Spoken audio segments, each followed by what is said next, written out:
जय हिंद। आज हम लोग समझेंगे कि जापान में अभी भी लोग लंगड़े और लूले क्यों हो रहे हैं। इस टॉपिक को हम लोग आज समझेंगे, ठीक है।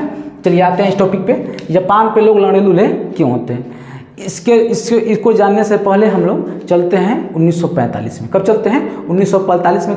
1945 में हिरोशिमा और नागासाकी पे अमेरिका द्वारा 6 अगस्त और 9 अगस्त को एटम बम से हमला हुआ था, जिसमें सेकेंड वर्ल्ड। अब आते हैं अपने टॉपिक पे, हम लोग आते हैं उस टॉपिक पे। जब परमाणु बम गिराया गया था तो वहाँ के जो यहाँ मान लीजिए रेडिएशन, वहाँ मान लीजिए कि यहाँ पर मान लीजिए परमाणु बम गिरा है, यानी कह सकते हैं 5 से 10 किलोमीटर के रेडियस में जो टेम्परेचर बन गया था आपका परमाणु बम गिरने से 6000 डिग्री सेल्सियस इतना टेम्परेचर बन गया था।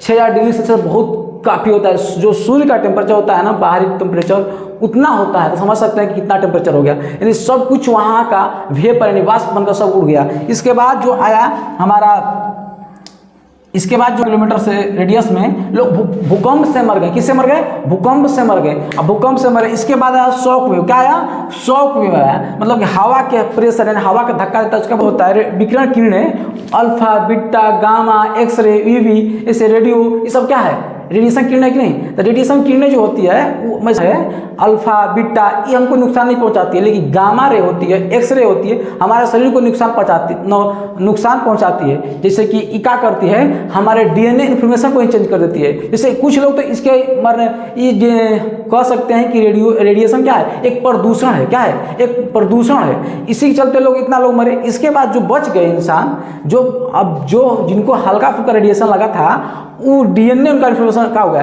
डीएनए ही गड़बड़ हो गया। डीएनए का फुल फॉर्म होता है डाईऑक्सीराइबोन्यूक्लिक एसिड, जो हमारे शरीर के सनी हर एक मानव में, मानव कर सकते हैं हर एक जीव में डीएनए मौजूद होता है। जो कोई भी जीव हो डीएनए या आरएनए मौजूद होता है, कह सकते हैं कि नहीं? तो ये दोनों चीज, तो ये जितना था पेड़ पौधा, जितने जीव थे, सबका डीएनए चेंज कर दिया। कौन? रेडिएशन यानी गामा किरण। जो तो मान लीजिए जिसको रेडिएशन लगा, तगड़ा रेडिएशन लगा, वहीं पे मर गए। एक मतलब हाई फ्रीक्वेंसी का रेडिएशन लगा तो वहीं पर डेथ कर गए। 10 दिन के बाद, 15 दिन के बाद ये प्रक्रिया लगभग 10-15 दिन यानी महीने दिन तक चलती रही, बोल सकते हैं। लगभग इसमें हिरोशिमा में आपका, नागासाकी में और हिरोशिमा दोनों मिलाकर लगभग 1.5 लाख लोग मरे थे। 1.5 लाख उसी टाइम पे। लेकिन इसके बाद जो रेडिएशन से मरे 4 से 5 लाख लोग मरे रेडिएशन से, साल भर 1.5 साल मरते रहे। इस तरह बहुत लोग मरे। जो लोग बच गए, यानी जो लोग बच गए उनका डीएनए इन्फॉर्मेशन ही चेंज हो गया। कह सकते हैं कि डीएनए उनका चेंज हो गया, डीएनए पूरी तरह से चेंज हो गया। जैसे कि कह सकते हैं जैसे हर एक इंसान, हर एक जानवर, हर एक जीव में एक डीएनए होता है। उस डीएनए में उसका इन्फॉर्मेशन छिपा होता है, जिसके क्या बोलते हैं? क्रोमोसोम कहते हैं। इसमें गुणसूत्र बोलते हैं, इसको हिंदी में क्या? गुणसूत्र कहते हैं। इसमें मानव में बोल सकते हैं, मानव में 46 होता है। कितना होता है? 46 होता है। लेकिन कह सकते हैं पेयर में, जोड़ी में कह सकते हैं 23। कितना कहते हैं? 23 जोड़ी होता है। तो ये चीज़ होता है, यानी ये हम लोग क्या करता है? चेंज कर देता है। जैसे हम आगे समझते हैं, जैसे कि हम लोग कोई भी चीज़ है, एक लड़का एक लड़की लेते हैं, बॉय लेते हैं, एक गर्ल लेते हैं, जिसमें देखिए इसमें तो 22 जोड़ी और 22 जोड़ी, 22 पेयर सेम होता है। तो कहिएगा 22 तो 44 हुआ।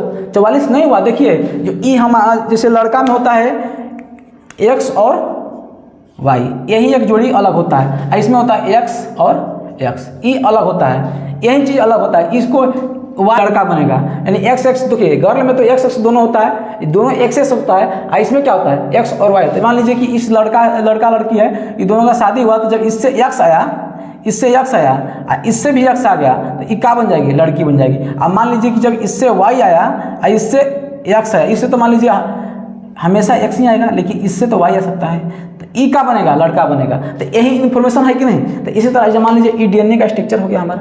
तो डीएनए मान लीजिए ई हर एक पार्ट का, हर एक अंग, मान लीजिए 2 पैर 2 हाथ, हर कुछ है कि नहीं? तो इस तरह इंसान में इतने चीज़ होते हैं। तो ई डीएनए के मान लीजिए हर एक पार्ट, यानी बाल से लेकर नाखून तक सब इन्फॉर्मेशन इसी में छिपा रहता है। मान लीजिए हम कहते हैं कि कोई फार्मूला हो गया, हम कह सकते हैं कि A + B का होल स्क्वायर फार्मूला हो गया। इसका होता है A² + B² + 2AB होता है कि नहीं? अब मान लीजिए हम इसको गलती से लिख दिए A² - B² - 2AB, तो ये हम जो फार्मूला ही गलती लिख दिए, तो हम लोग का आंसर जो आएगा गलत आएगा कि नहीं?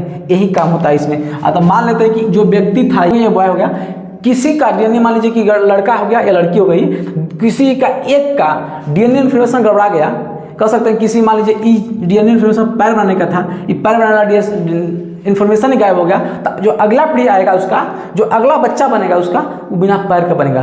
कर सकते हैं कि नहीं? तो यही चीज़ होता है। मान लीजिए किसी व्यक्ति का हो गया कि हाथे नहीं है तो वो बिना हाथ पैदा लेगा, किसी में मान लीजिए किसी का नाक टेढ़ा तो डीएनए में चेंज कर देता है। तो इसी तरह लोग बनता है। हर एक पीढ़ी जितना बन गया है सबका डीएनए खराब हो गया है। मान लीजिए अब उसका बना तो उसका जो बच्चा, मान लीजिए ये बच्चा हुआ तो उसका भी तो डीएनए खराब हुआ, तो जो इससे बनेगा लड़का उसका भी डीएनए खराब हुआ, जो इससे बनेगा उसका भी डीएनए खराब हुआ। ये पीढ़ी दर पीढ़ी चलते रहेगी, ये जल्दी समाप्त होने वाला नहीं है। हर एक जीव में यही चीज़ होता है, आम बरगद जितने पेड़ पौधे हैं, पक्षी, सब में ये डीएनए इन्फॉर्मेशन होता है। और डीएनए इन्फॉर्मेशन गड़बड़ाया तो शरीर का अलग अलग पार्ट ही गड़बड़ा गया। यही टॉपिक हम लोग का था कि डीएनए इन्फॉर्मेशन चेंज हो जाने के कारण हम लोग के वहाँ के लोग लंगड़े लुगड़े हो रहे हैं। डीएनए बहुत, हम लोग का मेन काम है डीएनए गड़बड़ाया तो बहुत चीज़ गड़बड़ा गया।